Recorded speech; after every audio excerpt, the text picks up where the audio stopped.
behalf of both the Partnership for Water Sustainability and the Irrigation Association of British Columbia, who are your co-hosts, because as you can see outside, this is in conjunction with the annual convention of the Irrigation Association, and this is the 5th year that we have done this. My name is Kim Stevens. I'm the Executive Director of the Partnership, and do we have good sound over there? Good, right. So I think the first thing I want to acknowledge is our sponsors. You can see there's 5 organizations, because what this shows to you is that what we're doing today to start a conversation is considered important by a lot of people. And I think the one good example would be Metro Vancouver. You know, we only asked for a nominal $1,500 to help towards the cost of the videographing. And yet that's kind of a level of decision that could easily be made by management, but Metro Vancouver chose to take it to the board for approval. So again, that helped raise the profile. So again, I think you're part of what we'd like to think is a watershed moment today. And you know, just to kind of to bridge in with a personal story, to kind of set the context for today. And you know, the genesis for today really goes back 3 years ago.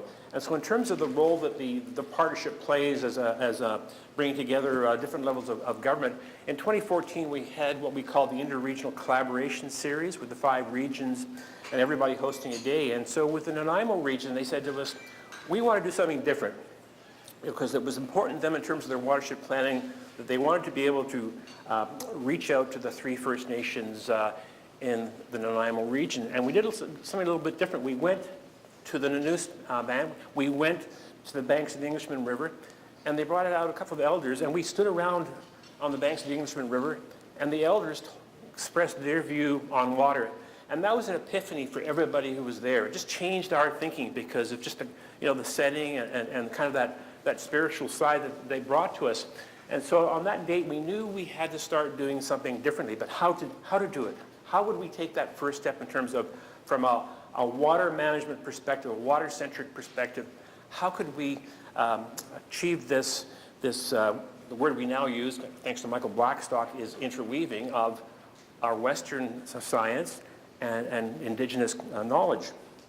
And that led us to how we met Michael Blackstock, how we connected with Michael Blackstock, who had done the groundwork going back to the year 2000 with all his work on developing the blue ecological philosophy, the interweaving of Indigenous knowledge and Western science. And so when we connected with Michael a year ago, we said, this is great because we've got a starting point. And then the decision for this year was, how are we going to mainstream this big idea? Now, in terms of the workshop, I also want to point out the tagline of moving towards sustainable watershed systems through asset management, because that's our perspective in terms of our collaboration with government, is changing the focus. And it's great to have people like Manny Machado in the audience today, because this is the charge we're leading, is to look at infrastructure differently and appreciate the value of natural assets. So that's the context. Now, the Musqueam are very much part of today. Unfortunately, Morgan Guerin phoned me this morning at 8 o'clock and said he was violently ill, and he has arranged for a substitute, and I guess Bill Q has not arrived yet, unless he's in the audience and hasn't introduced himself. But fortunately, I had prepared this slide ahead of time after I met with Morgan, because it was really important to us with this workshop being held in the Fraser River, in the traditional territory of the Musqueam, to actually build that connection with the Musqueam. And so literally on October 30th, I met with Morgan, and an hour later is when I fractured my arm. No, totally unrelated, but that's when it happened, right? But one of the kind of key quotable quotes that Morgan said that day was, planting seeds in minds. And that's what we're trying to do today. We're trying to plant seeds, not try, we are planting seeds. We will plant seeds. That's the whole purpose of the day. And just help, beginning that conversation about what we want the future to look like. And as Morgan said, you say something enough times and people will hear it. So we don't expect to change the world overnight today, but it's a start. So in terms of explaining the workshop format today, it's 4 modules. We're putting the emphasis on both, an equal time split between presenting at and interacting with. And we have what we believe is a pretty power-packed lineup with Finn Donnelly and Bob McDonald, who are national names, and our own Ted Van de Gulik, and of course, building to Michael Blackstock in the final module. So the morning informs the afternoon, and we intentionally have put the focus on the Fraser, because the Fraser is kind of like the case study. It gives you that opportunity to look at what's happening in British Columbia. And when we get into that more higher level stuff in the afternoon, that global perspective that Bob brings, and then the finale with Michael, it really will put it in context for really what we're trying to start. And actually what we found is, a year ago when we made this bold decision that we're going to mainstream the idea of blue ecology at this event today. And what we've seen in the last month is the idea is resonating. So it's an idea whose time has come, the idea of interweaving. Now, again, from the partnership perspective, just want to explain what we're trying to do. The program of ours, which is funded by the governments of Canada and British Columbia, it's called Sustainable Watershed Systems Through Asset Management. We're in an educational process right now, just getting folks in the local government to begin to think a little bit differently. The new paradigm, as we call it, to think of watersheds as infrastructure assets. The reason we place that emphasis on infrastructure assets because local governments, of course, manage assets called water, roads, sewer, and so we're saying you got to manage and protect the watershed conditions just as you try and protect your physical assets, and just to begin to educate even our own fellow engineers and planners about the fact that a watershed is an integrated system, and there's 3 different pathways by which water gets, when water falls, how it reaches the stream. And, over the land, there's that shallow horizontal layer, and then there's that deep vertical. And traditionally, and I'm going to say we as engineers have ignored 2 out of 3. And that's caused a lot of our problems because we put the focus solely on the surface component. So getting people in local government, in all departments, to begin to think about those pathways are your infrastructure assets. You've got to think of them that way. And those assets, they provide water balance services. And those are, local government's all about services and providing higher levels of service at lower cost. I mean, that's the basic approach. I don't expect you to absorb this wheel, but that is the branding logo for what's called the BC framework. It's asset management for sustainable service delivery in British Columbia. And again, it's part of this shift, of what we call going from ground zero, where a lot of local governments have been in recent years, and moving them through a life cycle way of thinking about their assets and sustainable service delivery by step 2. And really what we as the Partnership for Water Sustainability try to do is get folks ready to make that move to step 3. But you can't go straight from ground zero to step 3. There's a progression. And so local governments are moving along a continuum. We've seen a rapid uptake in the philosophy in the last year and a half, so that's the good news, but we have a long way to go. Now, bring it back to today, and what motivates this team of presenters who you'll be hearing throughout the day is, it comes down to the future is now. Now, when I look at myself in the mirror and Bob and Ted, and well, Michael's a bit younger than us, but I mean, we've been talking about climate change and all these kind of things for an awful long time, but our theme is the future. These aren't future scenarios anymore. It's here. And so really, we don't have the luxury of waiting any longer. So part of our message today is we need to start those cumulative benefits today that will pay off a generation from now, because it's the little things that will accumulate. So that's our message for today. The future is now. It is the time to move from talk to action, because we've been talking for a long time. In terms of a transition slide and introducing Finn Donnelly, the reason I picked this quotable quote of yours, Finn, was because I looked at the registration for this day, and we have an incredibly diverse group. Again, I'm paid to speak from through the local government lens, the provincial government lens, and typically we would see those kind of audiences. But there's people from, I don't know how some of you found out about the event. We're glad, but this quote of Finn's about look at water differently, look at each other differently in a new way. Can different groups work together better? That's basically your theme. seize the opportunity to share experiences, knowledge, and learn from one another's perspectives. So I know that Finn is going to elaborate a little bit more on his background, but I just want to add, I guess, a personal note. I've known Finn since 2003 when you were on Coquitlam City Council, and at that time we were just rolling out the guidebook for British Columbia on stormwater management, the water balance model, the original water balance model tool, and you had me come and speak to your environment committee. But what I wanted to really single out for Finn, other than the fact he's not here to announce his third swim down the Fraser River, right? Because you're still the only person to swim it, not once but twice. But you're not making an announcement today, right? No. But what I want to highlight from a local government perspective before you became a member of the federal parliament is that Finn was responsible for one subtle change in Coquitlam. One line in the official community plan which said, do the watershed plan first to inform the neighborhood plan. And I don't know if anybody else in British Columbia, the local government, has done that, but certainly that changed everything in 2003 when you put that one amendment in. They're probably just trying to keep you quiet at the time, right? But because that set in motion all the good work that's taking place in Coquitlam, which has become a model for others. Finn, I think I've said enough, and it's time for you to take over. I would like to start off by acknowledging the traditional and unceded territory of the Coast Salish First Nations that we're on, specifically the Musqueam Nation, who hopefully, as Kim said, there will be a representative to do an official greeting to their territory here on the mouth of the Fraser River, which Kim talked about, which is a great setting here in Richmond, in the estuary of one of the most spectacular rivers on the planet. So that's the setting for me. I'll advance.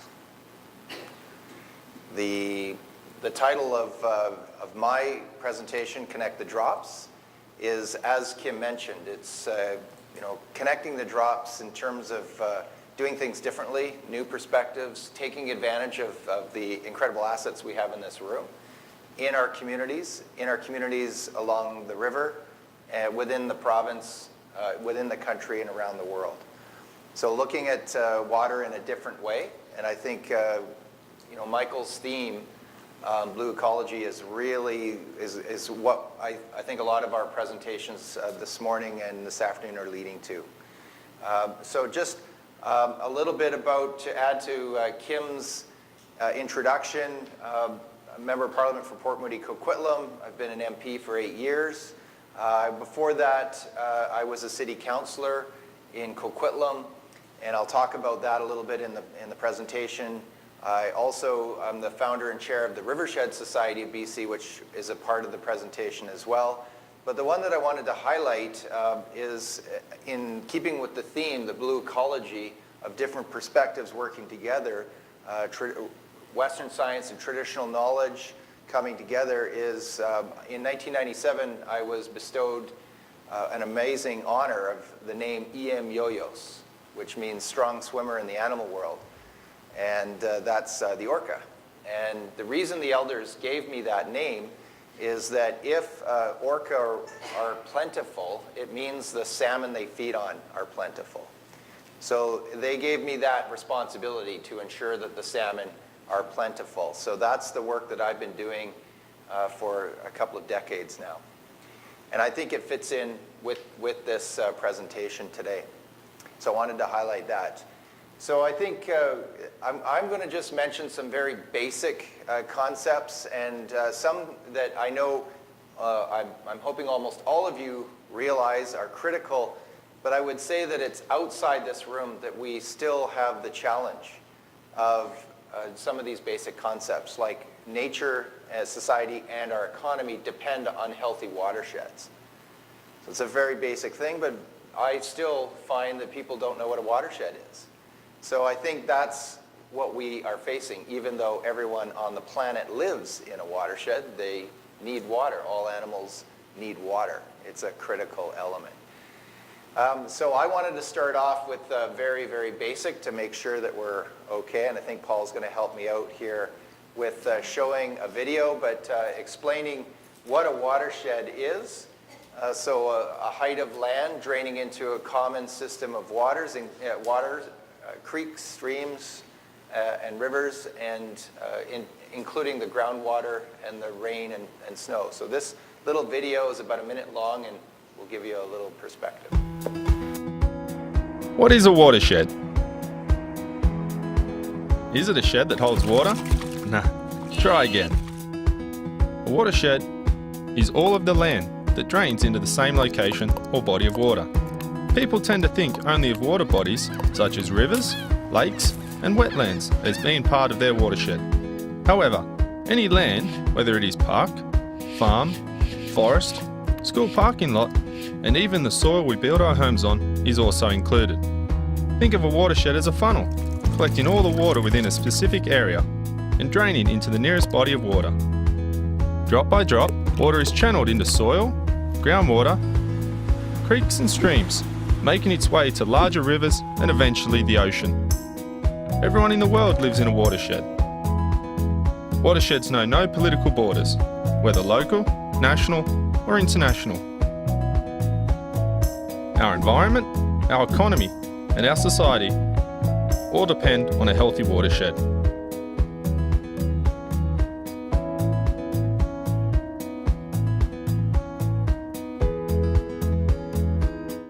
So that's just an introduction. Hopefully that's very basic for everyone in this room. But I think it's critical that we have that understanding of what a watershed is and our connection to water and our dependence on water.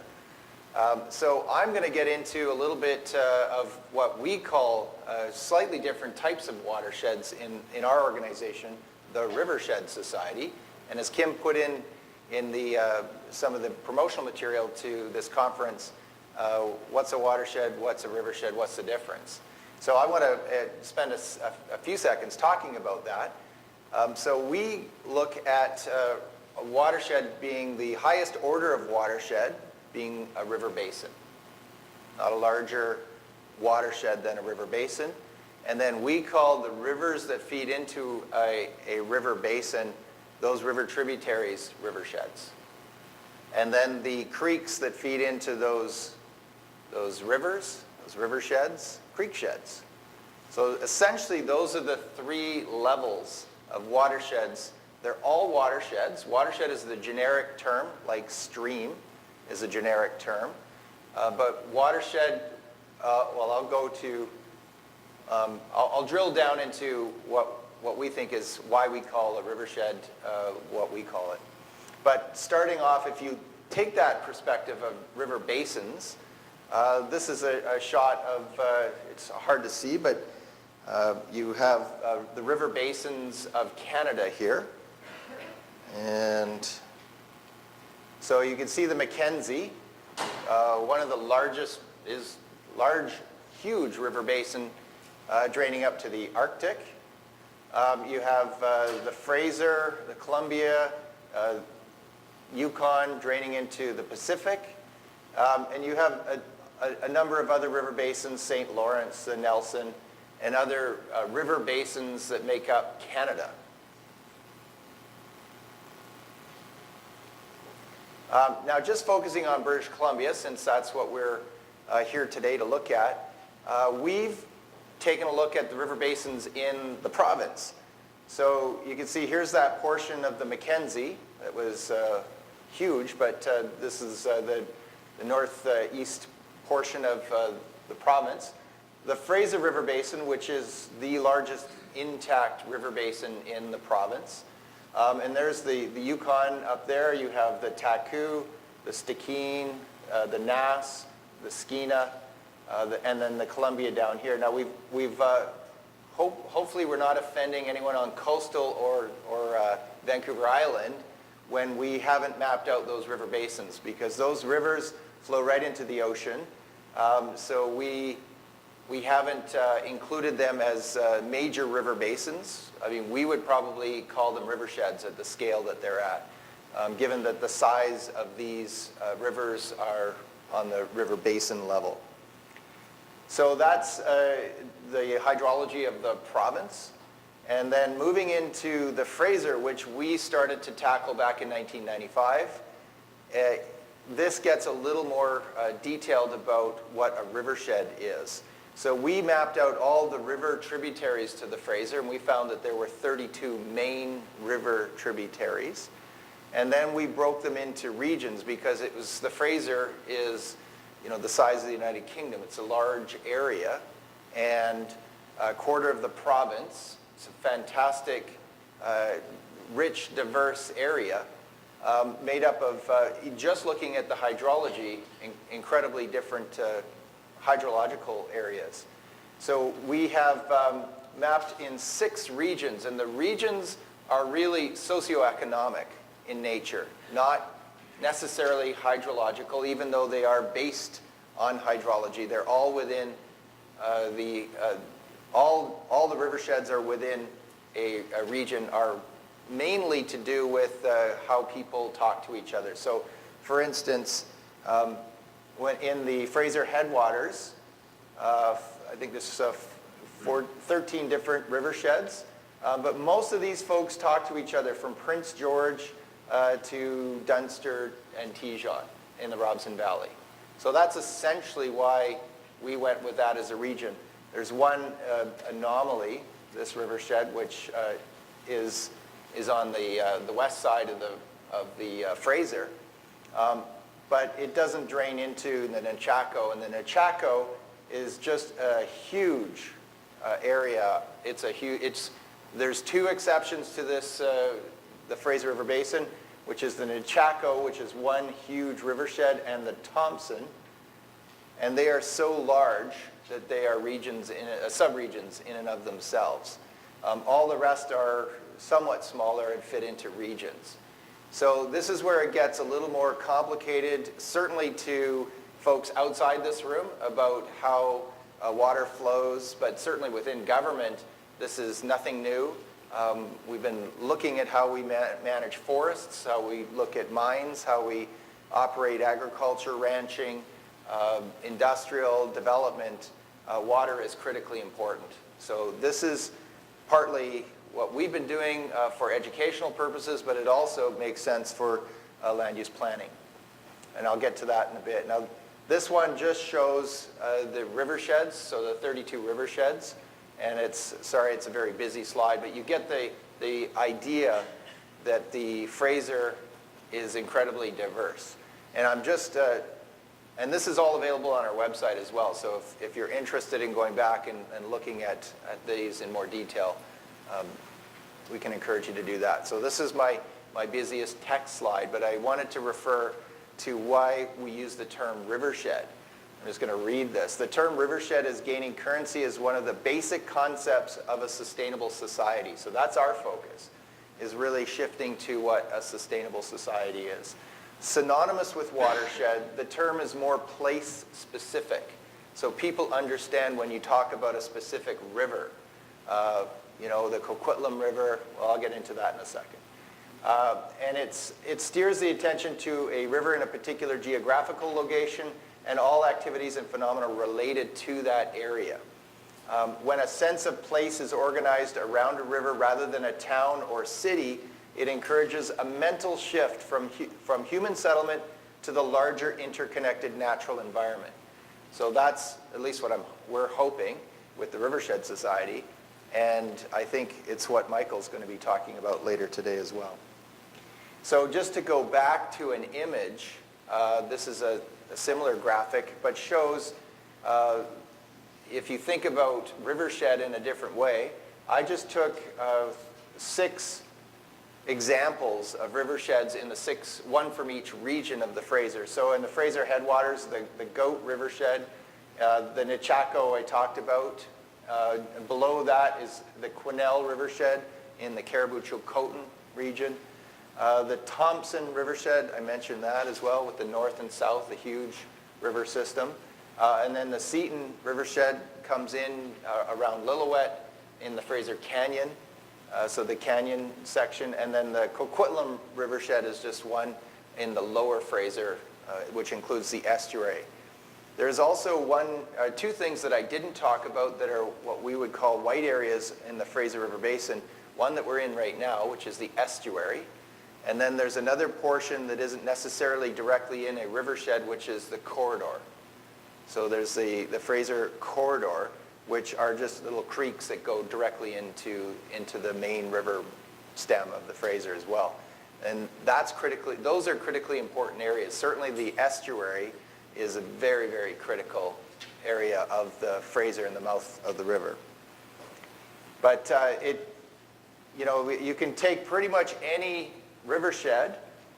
So plug the name Coquitlam River, and you have the upper Coquitlam and the lower Coquitlam. You would have the Coquitlam Lake in there, and then it would feed into the Fraser.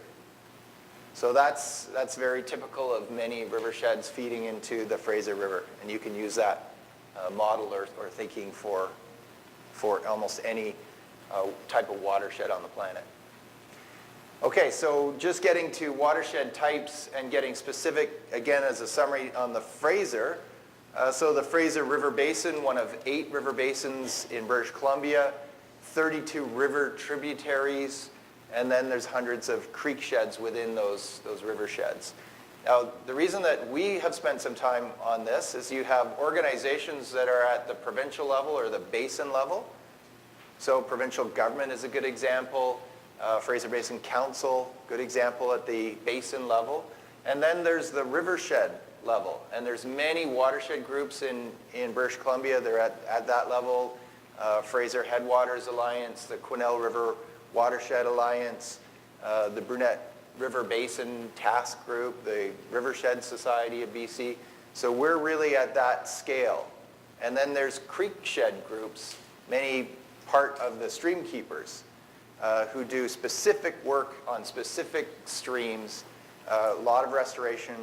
They do some education and enhancement as well. So, this helps organize the stewardship community, and hopefully that helps government. All right, so moving back to the big picture on the Fraser, what are some of the features of this incredible river system? I could spend a lot of time talking about the features, but one of the greatest salmon producing rivers on the planet. And it's essentially why it has remained without a large dam on the main stem river, is because of those salmon. So very, very important. It's Canadian and BC Heritage River. It is one of the most diverse rivers in watersheds in North America. It is 10 of BC's 14 biogeoclimatic zones is represented within that area. So incredibly diverse, from temperate forests to grasslands, deserts, right down to, again, the temperate forests and forest types in the lower Fraser and the estuary.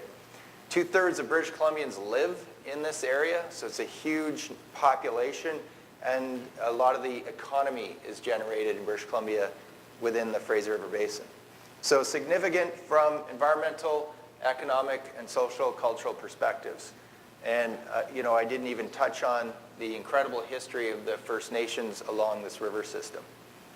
So some of the threats, again, there's many more than what is on this slide, but most of which you're familiar with. It's one of the most endangered rivers in British Columbia. It's been on the endangered rivers list for a number of years. I think it comes down to overconsumption of resources and excess pollution. So those are I would say, the very, very basics about if we consume too much, there's not enough for animals and plants. And if we produce too much what we call waste products, and I would say carbon being the biggest waste product that we are having a hard time dealing with, is the environment can't absorb our waste and can't deal with it. So we are, because of that, faced with a changing climate, and we are affecting habitat for others besides humans. So those are huge impacts within the river basin to deal with. Urbanization, rural resource extraction, impacts from open net salmon farms. I had to get that in there because of my critic portfolio. lack of regulation, monitoring, enforcement, and this one I want to talk about at the end, which I think is really important, is reduce funding to stewardship partners, which can allow government to go much further beyond the resources that it has from taxpayers with a multiplier effect by partnering with stewardship groups on the ground in the community. Not just getting work done and more efficient, but also can oftentimes provide social license to do things. So I want to, at this point, say this is some background. Talked about what a watershed is, introduced the Fraser, the different riversheds of the Fraser, some of the threats. I'd like to show a video with Paul's help, a little bit longer. This is a 7-minute clip.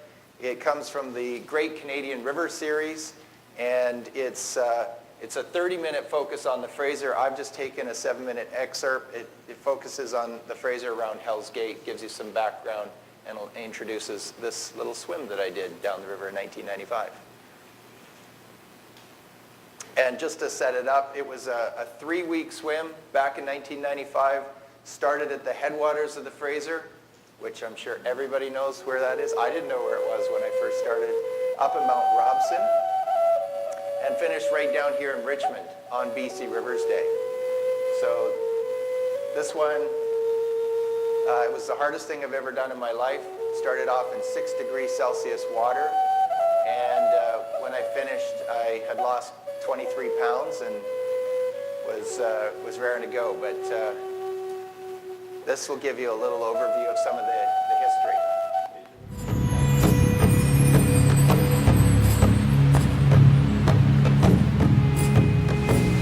It's been called the most savage river in North America.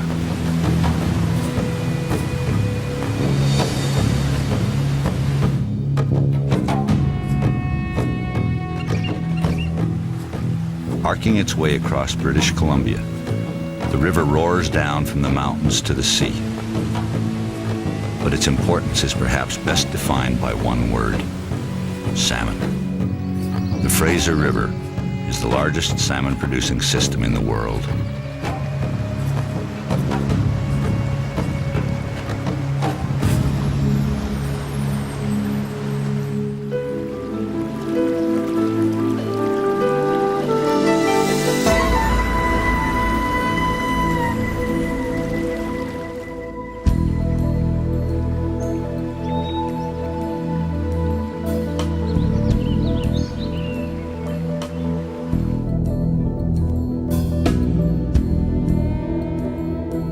It is the most diverse watershed in North America, from the Rocky Mountains to the Pacific coast, from verdant forest to semi-arid desert.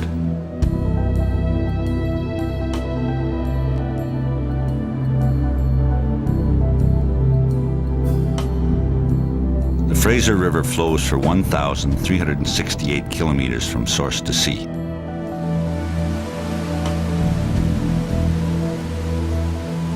And it travels with such velocity that water from the glaciers of Mount Robson will mix with ocean brine in just over a week. The Fraser drains an area of 234,000 square kilometers, almost a quarter of British Columbia. It begins about 35 kilometers southwest of Jasper on the western flank of the Continental Divide. It traces an S shape through the province, turning south at Prince George, west at Hope, and ending at Vancouver, a sprawling metropolis on Canada's Pacific coast.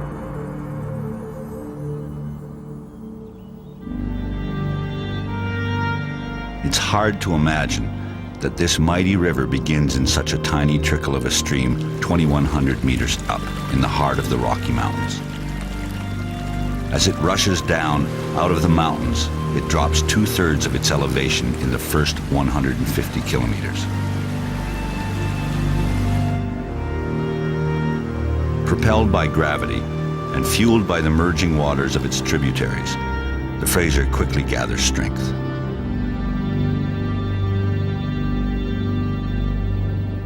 About midway through its journey south, it uses that power to cut through a sedimentary plain, carving a canyon 300 to 500 meters deep, lined with spectacular cliffs and sculpted hoodoos.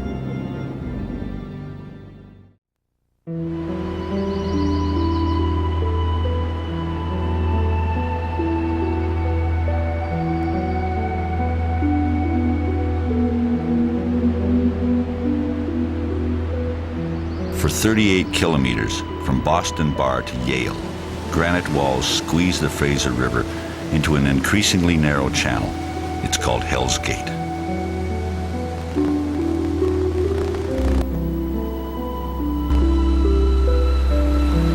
At peak flow, the volume of water is twice the amount that flows over Niagara Falls, and it surges through an opening only 34 meters wide.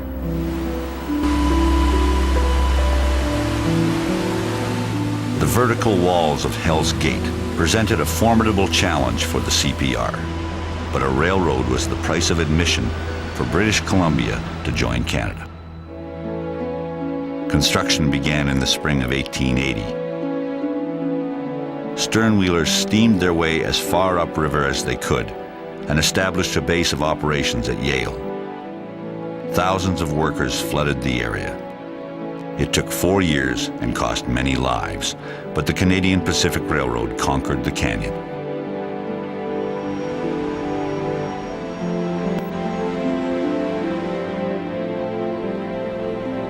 Disaster struck almost 30 years later during construction on a second line on the opposite side of the canyon. Mounting costs had led to construction shortcuts, and rock debris from the blasting was allowed to just fall into the river. The channel became so congested that at least 90% of the spawning salmon were unable to get upriver, effectively destroying the salmon stocks on 4/5 of the Fraser system.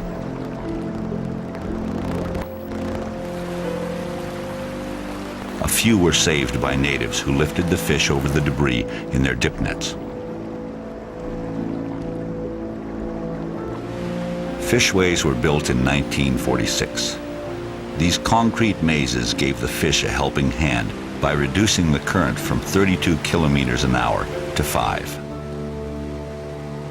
But the problems facing the Fraser River salmon don't end there. A combination of climate change, overfishing, and industrial growth has further depleted the salmon stocks, and there are no quick or easy solutions.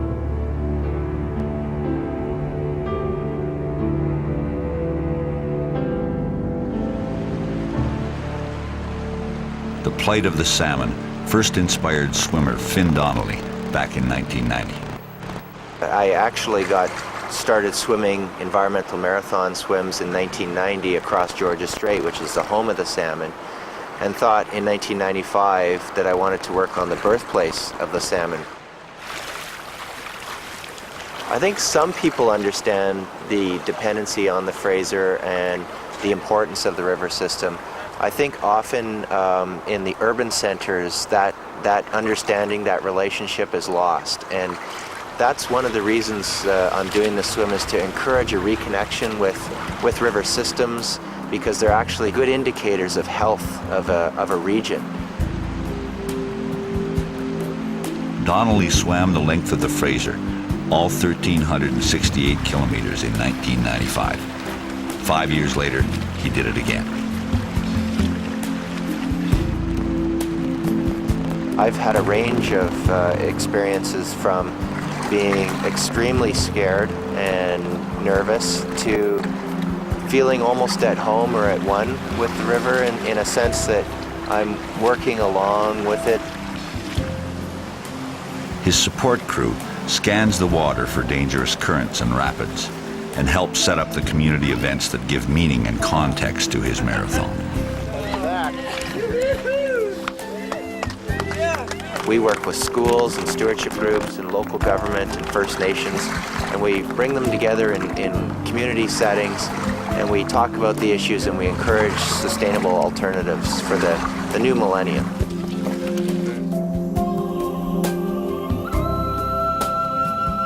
Tackling the environmental issues that plague the Fraser is a monumental task, but it's not unlike swimming its 1,368 kilometer length. You do it one stroke at a time.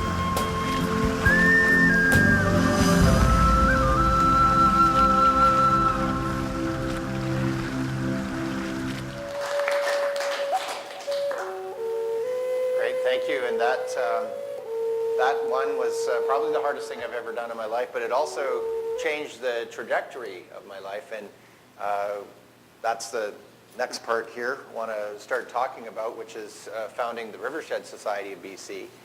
And I'm also going to mention that there'll be an opportunity for questions.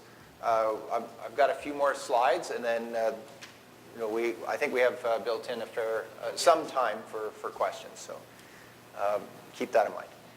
So founded in '96, our mission is to conserve, protect, and restore the Frasers. Put 34 because they included the corridor and the estuary, the Fraser's water courses within a generation. Our vision is to continue to see salmon flourishing in rivers and people flourishing in riversheds or communities. So our lens, if you haven't picked it up yet, is people and salmon. And the common thread there is both need clean water and healthy homes, so healthy habitat. So what we feel are some watershed solutions, raising awareness. So the swims and some of the events, the community events that we've been doing over the past 22 years is really largely focused on still raising awareness, classroom programs, talking about what a watershed is, a rivershed, and how students can reduce their impact on rivers and riversheds. Education, showing how that is possible. Many incredible teachers around the province doing great work. So augmenting, building on, working with them. And then public policy, having the political will to make these changes that we're discussing in this room.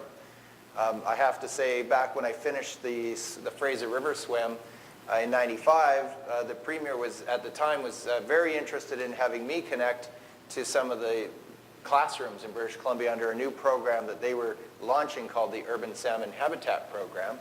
And I know Eric Bonham was very instrumental in allowing the Rivershed Society to get its beginnings by continuing to work on the Urban Salmon Habitat Program. So thank you to Eric. And that's a collaboration of government working with stewardship community that I think is essential and is very beneficial to our community and to watersheds.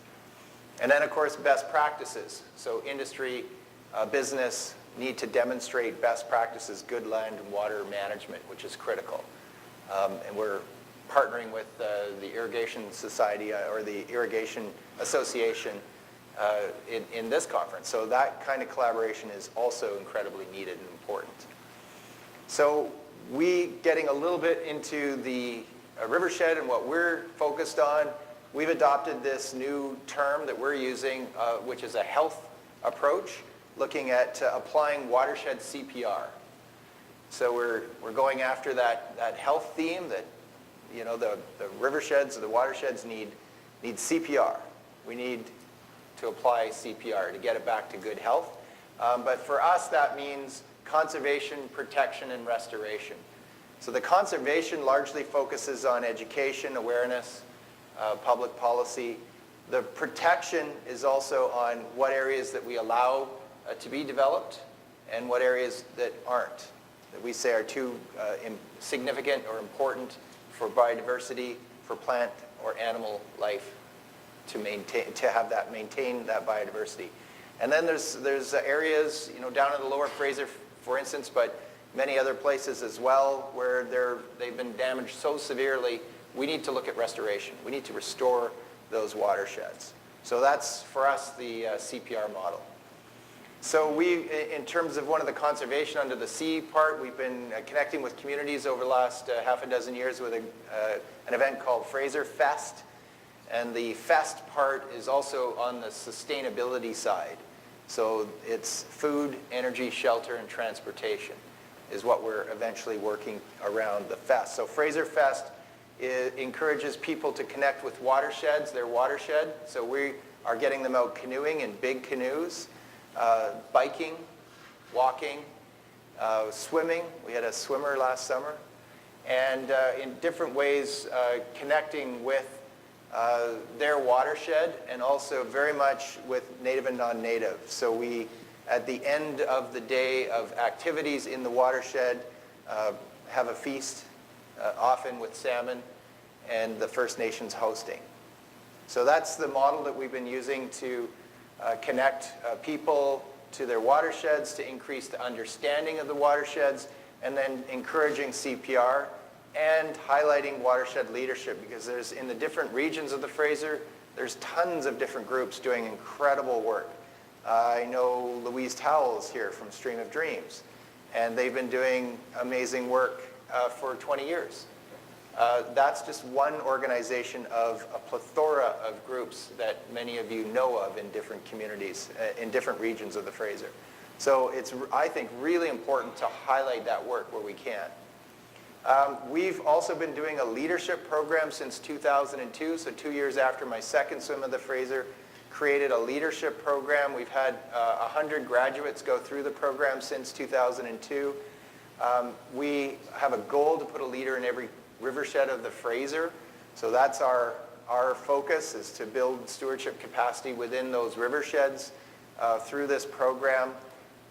Next year, we want to create a Lower Fraser regional program. So we've been working with one of the sponsors of this forum, the Real Estate Foundation of BC, to look at how we expand, and that would be driven by the graduates of the program. They would create a smaller mini SLLP in their region. So we're starting with the Lower Fraser with a 3-day paddle to engage university students in that particular program next summer.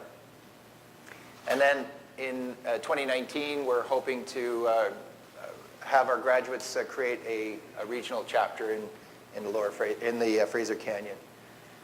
So this is the last I'll mention of our programs that we're working on that is our newest, that we are just getting out. It's in concept mode right now. We're very excited about it. I think it'll be, if it goes well, keeping us busy for the next 20 years of the work that we're doing. But the themes that we're under the Fraser Watershed Initiative are land use planning. It's obviously key, what we do on the land and in the water. Habitat protection, so how do we protect those areas that are so critical? Again, for us, we're using a salmon lens, so salmon habitat, really important. And then restoring those areas. Given that we just had the largest fire impacts in British Columbia in our history, or at least recorded history last summer, or this past summer, a huge amount of the AAC, or the annual allowable cut, was burnt, and that's going to impact those interior communities in terms of jobs and a way of living.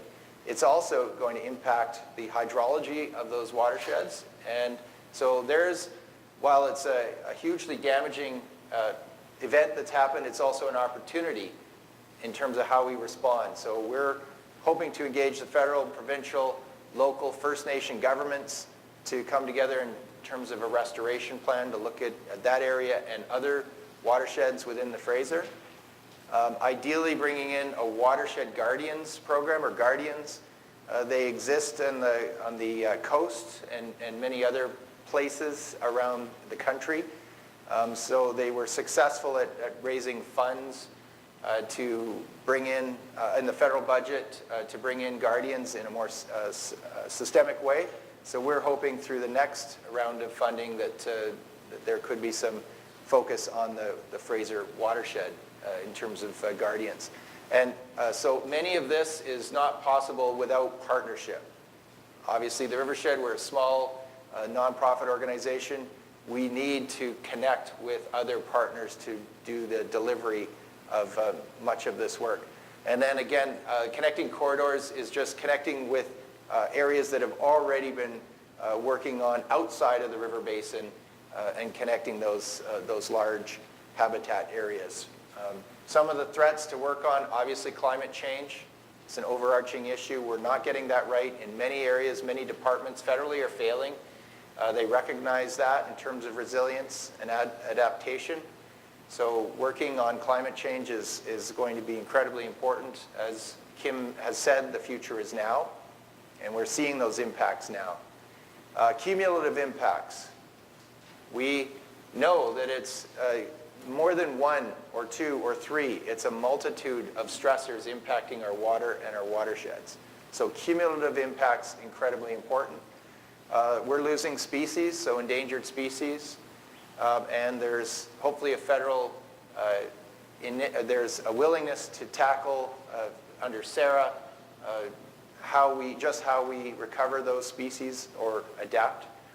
And then loss of salmon habitat, that is again one of the focuses for us within watersheds of the Fraser, and loss of biodiversity. So those are a range of threats and themes that we hope to address under that Fraser Watershed Initiative. I want to finish by talking about what Kim alluded to in the beginning, which was, for me, the dual track of conservation and politics started in 2002 when I got elected to Coquitlam City Council. In fact, just backing up, in '95 when I finished that Fraser River swim, there was a group of community folks that said, Finn, you got to run for council in '96. I said, no thanks, I'm just politics, no way. But I had just wanted to start the Rivershed Society and continue to go on the road, go into classrooms and talk about the swim and the impacts and how you can be, the students can be a part of and community members can be a part of change. So that is what I focused on. '99, again, I got asked to run for council. I said, no, I'm going to re-swim the Fraser in 2000. But in 2002, I finally caved in, and that started the dual track of focusing on education and awareness as well as public policy. So the one story I want to mention is what Kim referred to was that OCP amendment. So over the 7 years, there were many battles. I could talk about streamside protection regulations and all sorts of development challenges. But this, when I was a newly elected city councillor, green in many ways, as Kim referred to, the planning department was like, okay, this guy, he's not going to shut up. We better give him something. So let's give him this one. He's been pushing for this amendment, and luckily my colleagues, and it's hard to read there, but this is back in May of 2003, and I'd already been talking about how to do watershed planning before we do development plans or neighborhood plans. Like, how does it make sense that we could do a watershed plan during a neighborhood or a development plan? I couldn't comprehend it, but the planners could, so could the developers. No problem. They could accommodate that. But, so I just couldn't comprehend that. But, so I made for this small four-word change, which is during or before during a watershed plan, and said, let's eliminate that. So it's watershed plans happen before development plans. Luckily, I had 4 other colleagues that agreed with that. So, it was a 9-member council, and that's what it took to get that approved. And that, as Kim pointed out to me years later, was a very, very important change that many other municipalities looked to, because certainly municipalities look at how do we keep up with, the Joneses kind of thing. So it's how do we adopt best practices? And they look to other municipalities for those best practices. And that one little change was something that I feel proud of to be part of, thanks to Kim pointing that out to me years later, that it made a difference.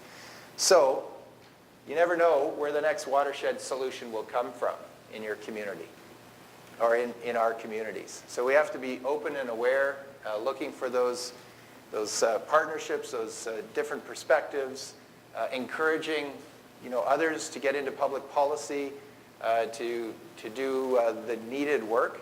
Because if we're not standing up for that needed public policy, certainly the others who are advocating to keep that bar low will win out. And that has been a concern of mine, certainly, as I've been in politics. So I think I'll do my summary here. We all live in watersheds, as I stated off in the beginning, and as our video reinforced. But I think many are still largely unaware of the importance of watershed integrity and connection to our health or to our well-being. So that part, I think we still need a lot of work on, is making that connection. Is why are watersheds important? How are they important to our own health? I think we need to transition. It's a new day. We must transition to watershed co-governance. First Nations are winning in court case after court case in the Supreme Court of Canada and British Columbia. Precedent-setting cases are there. We need to find out ways of how we work together efficiently, effectively, native and non-native governance. So that, I think, is critical. That will, I think, lead or move to improving watershed planning and decision-making, better decisions, if we can find out ways to bring our nations together for those decision-making. And finally, as Kim mentioned, I think it's critically important that we find ways in this room to better communicate with each other and outside this room, community to community, federal, provincial, First Nation, local, regional, governments, stewardship communities, business community. How do we work together using, I'm going to suggest the natural unit being the watershed as the natural managing unit. And we as watershed practitioners and advocates coming together, thinking of better ways. Hopefully today will be a part of that day to figure out how we work better together. It's, I think, time for local and provincial government to support stewardship in British Columbia in a more formal way. I would say there's been an absence since the late 90s, early 2000s, in terms of a significant partnership, and I think that's a critical thing that we need to re-engage in moving forward from today. So that's me, and I want to open it up to questions. I got to thank you first, though. Oh.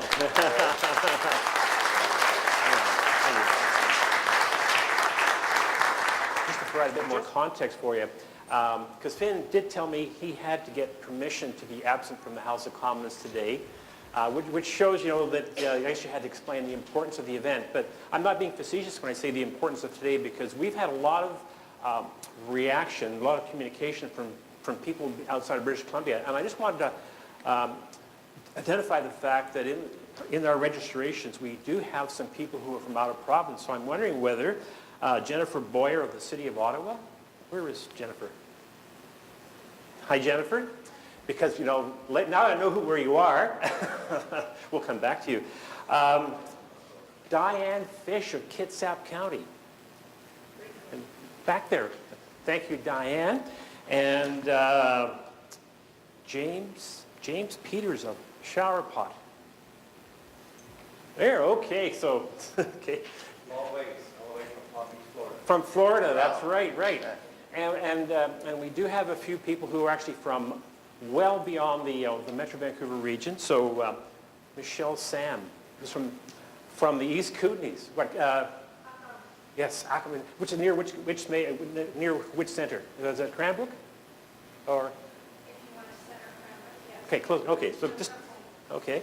And I see Ian Mole is here from Comox Valley, so we appreciate that people have traveled a long way. And the reason I wanted to highlight that, Finn, was because once we began to see the interest in the topic, that's when we made the decision we needed to create the videos and get them up on YouTube, and that's when we made the pitch to Metro Vancouver about funding to have that. So that's David's job, is to give us some classic videos we can put up on YouTube, because I think that's one way to spread the word. And I guess on that note, I probably said enough, because other than to give, oh, you've got it, okay. Jennifer, or rather, Stephanie is my sidekick who will run around without the microphones, right? Partnership, that's right. There you go. Okay. So, when Stephanie's around, it's hard not to say, run, Stephanie, run, because you just run everywhere, right? Anyway, so Finn, it's the interaction with Finn time. We have lots of time. Finn has said lots of potentially provocative stuff. So who can I? Oh, Sue Ellen Fast of Bowen Island, where I'm from. You must have something for Finn.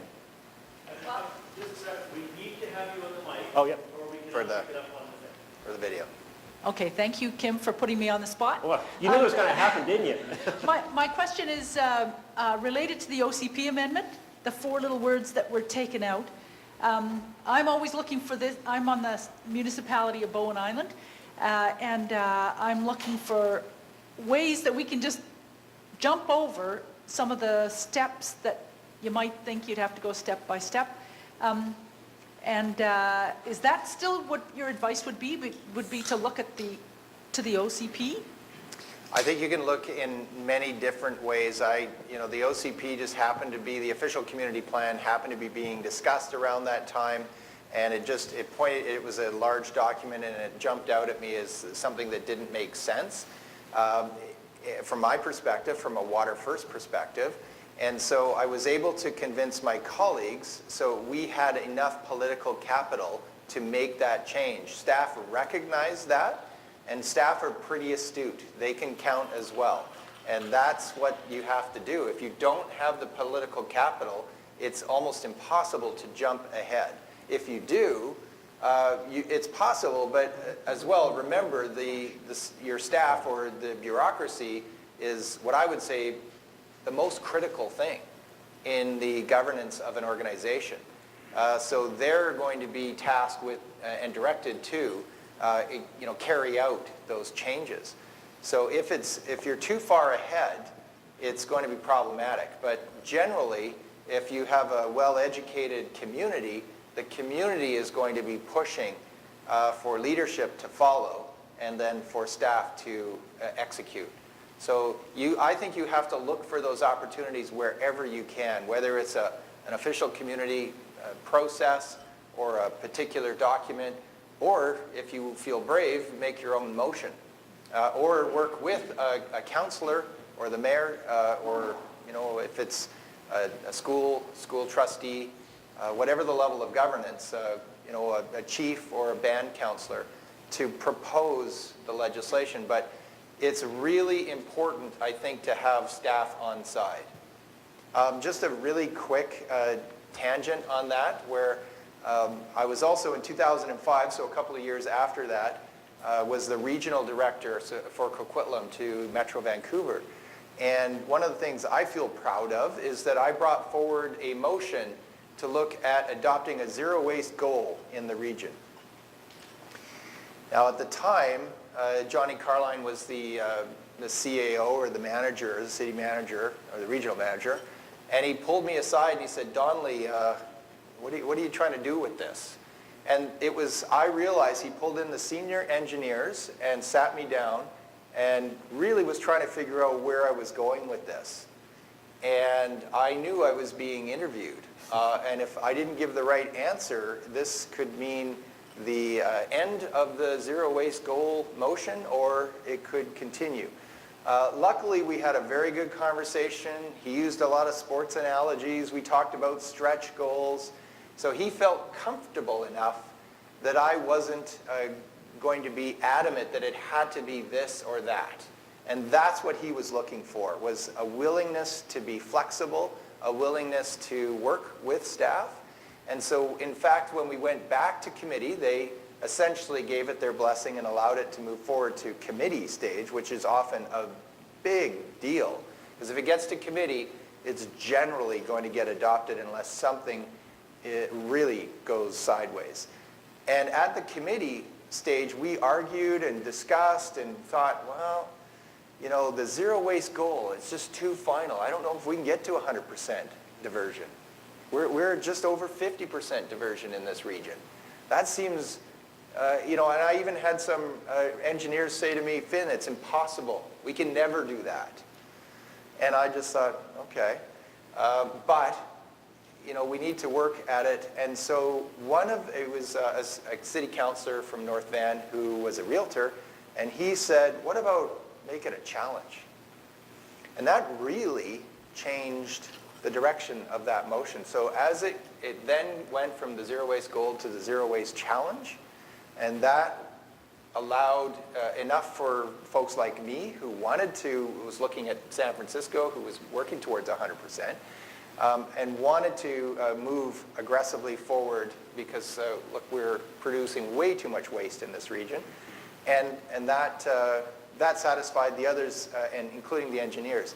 So it's sometimes language, it's working together, it's willing to share perspectives, I think is incredibly important. And that is often really difficult. But those, I feel, the best decisions are going to come from that, that work where you share, you listen, and you change. So, over where? Oh, there, okay. Sorry, microphone. Excuse me. First of all, I'd like to thank you for all the work you're doing and have done. I mean, we're all benefiting from this hugely. And thank you for your leadership around this whole problem. I'd just like to try to get my head around the scope of physical change that's there. And this may be too big of a question to answer, but just focusing in on the restoration piece. I mean, you have alluded to some of the impacts on the river coming from things like urban development and resource extraction. I wonder if you could give maybe some physical examples of, places that are on the ground right now, what kind of challenges they're facing with respect to restoration and what the restoration might look like. Yeah, it's a great question, and I think I'm certainly not the best person to articulate what is on the ground. I can certainly give you a perspective of what was in the water as I swam through it, but certainly in the lower Fraser, where I'm a little more familiar, there's, that housing is allowed to come right up to the edge of creeks. You have roads that go over and, creeks that have been buried. You've had, there's many obstacles in the lower Fraser where we've just essentially paved over much of the salmon habitat in the lower Fraser. You look at the city of Vancouver, and I think there's 1 or 2 viable salmon streams left. And they're looking, years ago started daylighting some of these streams. I know Mark Angelo has been a champion of trying to focus at BCIT with daylighting streams, Gishong Creek and others. But I know throughout rural British Columbia, there are very similar impacts, whether it's logging, mining, or other resource extraction, where there have been significant impacts and alteration to hydrology on a large scale. So there's a multitude of essentially land or significant land changes that need to be addressed.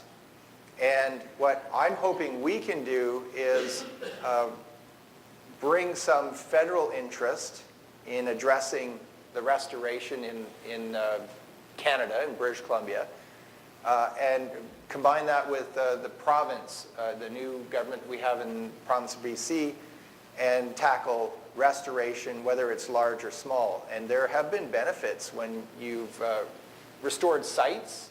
I think of the Britannia restoration program that was left for decades.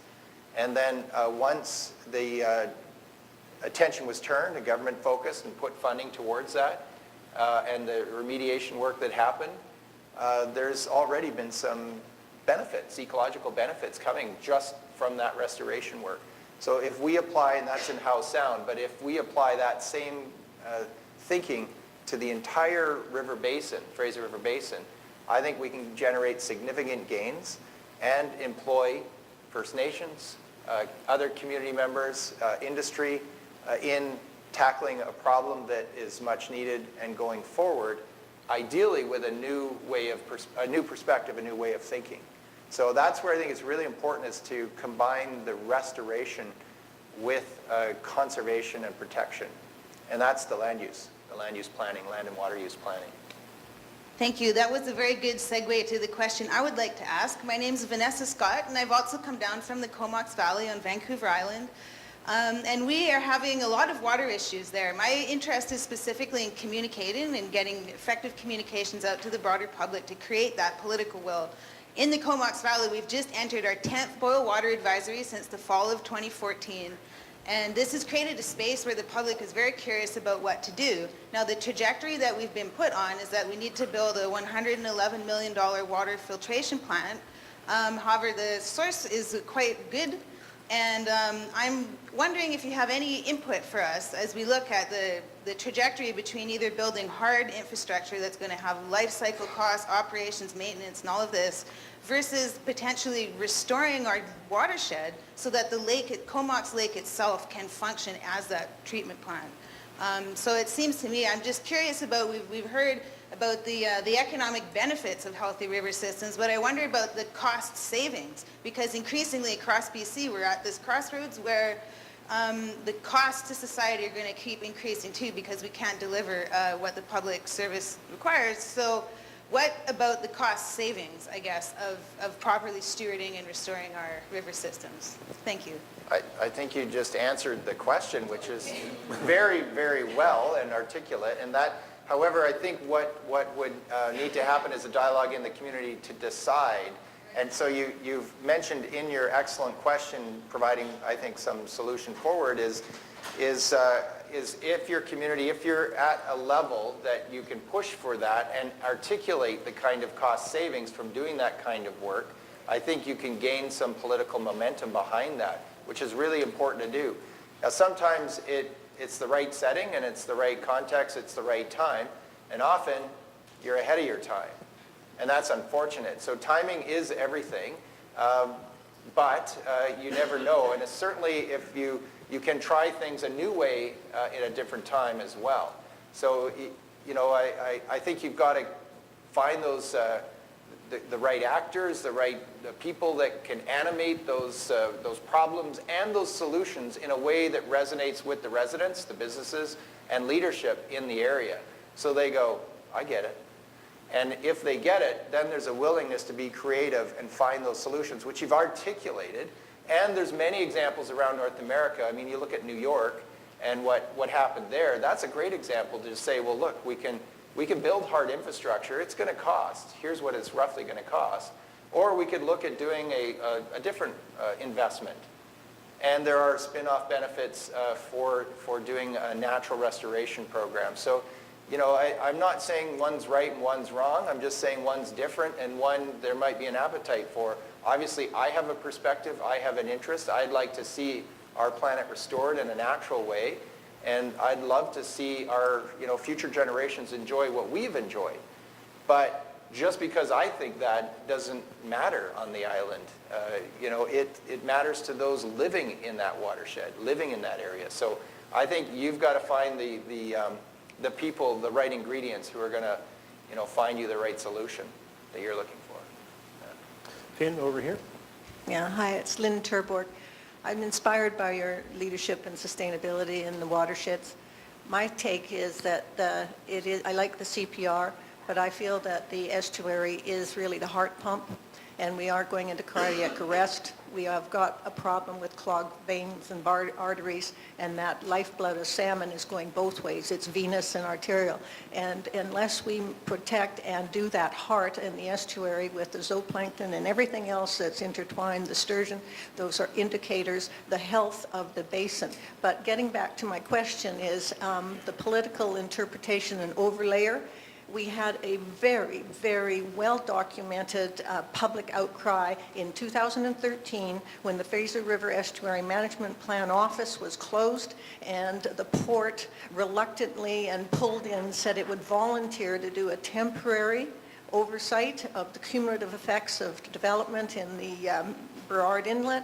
And 4 years later, we do not see a new governance model, and I'm appalled that this has just been swept under the carpet. This is where it has to start, and where it has to stop is to show some leadership in this room from all the people that are involved upriver and downriver in all the plethora of groups that you've described.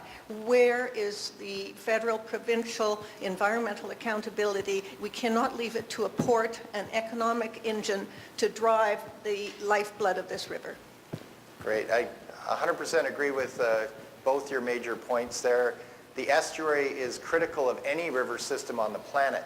So we have to recognize that. It's where life began on the planet. So that is a critical area, the Fraser being no exception, the Fraser estuary. And they're also popular places for people to come and live and settle as well as their goods. Commerce is in ports on rivers around the world. So you have a natural problem. It's with people finding it attractive as well as being an incredibly rich biodiverse area. So you have that conflict built in with many, many estuaries on the planet being popular areas to build ports and transport goods. 2013 was a particularly bad year, I think, for federal initiatives because we saw the Fisheries Act be gutted. We saw the the Environmental Assessment Act, the Navigable Waters Act. We saw a change to the NEB. So there was, through omnibus legislation, the most undemocratic way to change governance. And we lost BEEP and FREMP. You mentioned that, and those provided a service for the estuary. We absolutely need a new form of governance. I know there's a number of stewardship organizations looking at governance models that could apply to the Lower Fraser, specifically looking at the estuary because of all of those impacts that you mentioned. The port is not the right body or governance structure to look at environment. That's not their mandate. They can be active players and important players, but I think they would even recognize it's not the ideal structure to make change on biodiversity. So the biological area, important values like salmon and others, sturgeon, you mentioned quite a few, I mean birds as well on the estuary. So that we desperately need a new governance structure. Whether the federal government has the interest, I think will be up to us in the room to create the solutions that we put in front of them that they can't refuse, that they can't say no to. When there is communities united over solutions, you will find the political body getting behind the community, I would say 9 times out of 10. And if they don't, they risk their political future. But I mean, there are vested interests that are strong that we're up against, that want to see their projects dominate at the expense of other values.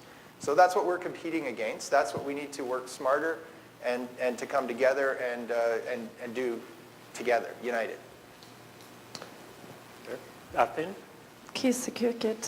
First of all, thank you so much for your story. I really appreciated that.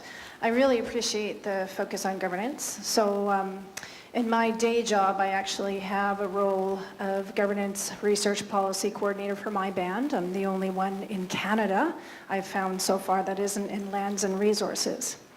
UPCOM has been involved in the comprehensive community planning projects for self-governance that INAC put forward for the last, I guess it's been about 8 years.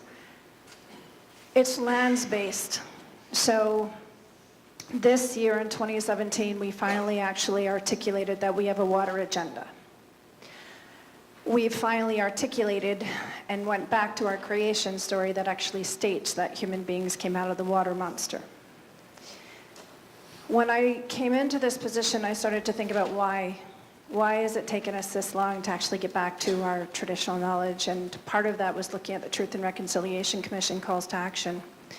And in partnership with Réseau WaterNet and IC Impacts, which is an India-Canada partnership looking at water infrastructure and public health, I started to look at the impacts of water. So the impacts, Truth and Reconciliation calls to action, there's 94 of them for those of you who aren't from Canada, and they acknowledge the residential school impacts upon Indigenous populations as a human-centric issue. We know that it's not a human-centric issue, it's an actual environmental issue.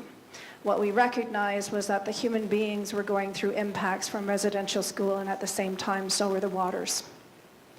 In addition to that, our stewardship abilities, our ability to transfer knowledge was also impacted.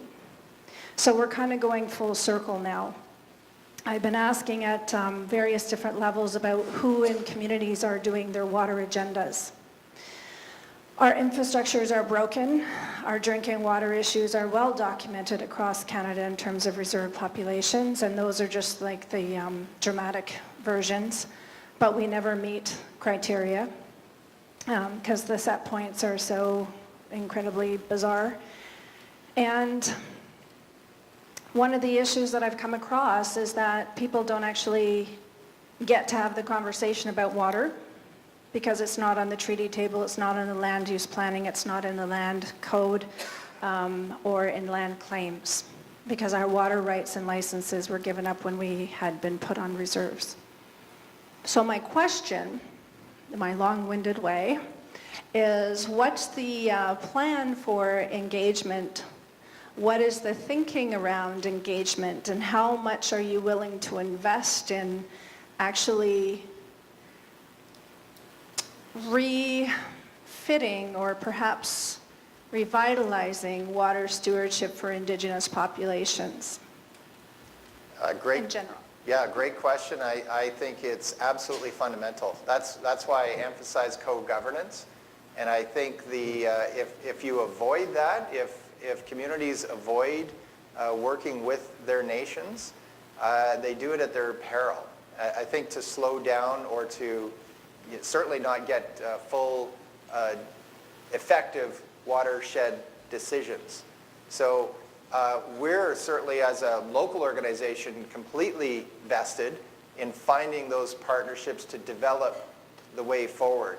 I don't have the solution because I don't think it's anyone that can say this is how it's going to be done. I think there is very talented people. We're going to hear from Michael Blackstock later this afternoon, who are going to share perspectives, models, ideas, theories that can be extremely useful in shaping and developing those models that might work in certain places and may not, and may need to be adapted in other places. That makes it very, very difficult because there isn't a boilerplate necessarily solution that can be applied everywhere in every watershed, for every community, for every band, for every nation.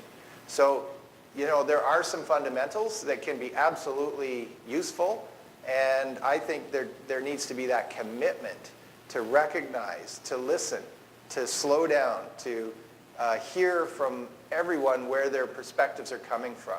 If you can do that, and that can take a while, or it can go quickly depending on who's in the room and the perspectives and the education process that's happened prior to the discussion about decision making. But it's absolutely critical that people know who they are, they know their backgrounds, and they know what their willingness is to work together. And I think that it can be done. I think it's the only way forward. So it's going to be challenging, that's for sure. It's going to be fun, I hope. And that's where we share our new stories, we have to include water on the table. Water has to be discussed, and that perspective is so critical. I'm also going to mention that there are other organizations, Paulus being one of them, that has lots of great solutions. So they put out this document on top water challenges in the province, and they've also just put out a new document on governance. So there are organizations that I think we can pull on to help us find these solutions and how we can develop these co-governance models and how we work together. There's already people that are doing it, other communities that are doing it. Over here. Hi, thanks Finn for a great presentation. My name's James Casey. I work for Bird Studies Canada, so part of the bird message that you were talking about, in case folks need that repeated, the Fraser Delta is one of North America's main stopover sites along the way. And without any water, there's no birds, so part of why I'm here today. The lateral connectivity of the wetlands of the Delta are so important, and I'm wondering whether you know of any opportunities under the Green Infrastructure Bank for us to start framing a conversation about living infrastructure on the Fraser Delta. Yes, and first of all, James, thanks for the great work you're doing on birds in the estuary and bringing groups together to figure out the tough models that are needed to have better decision-making, water and land use decision-making for birds and many others. Yeah, I think there is an appetite for we've spoken to Natural Resources Canada as well as the Infrastructure Canada and the Green Fund.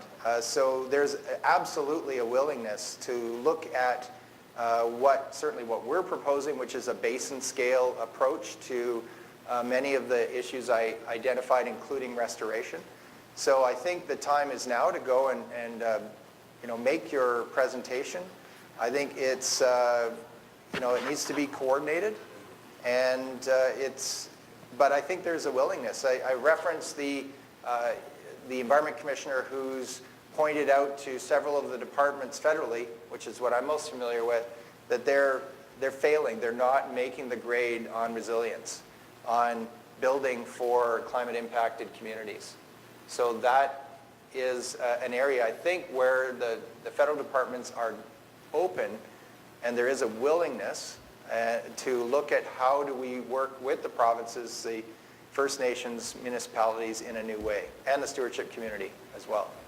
So definitely forming those partnerships, putting the solutions in front, proposing to the federal government, which often has the funds, to ideally match with provincial funding, and then the stewardship community as well, which can bring local knowledge as well as First Nations bring traditional knowledge in that partnership to address those issues. Finn, last one, and then we'll have the break. Okay. Hi. First of all, I have a stutter, okay? Just to let you know. My name, David Hewer. I am a entrepreneur, and one of the issues that we face in business is that if it is a small business, we can consider ethics and other issues. But if it's a stock exchange corporation, we can't. It has to be the dollars. And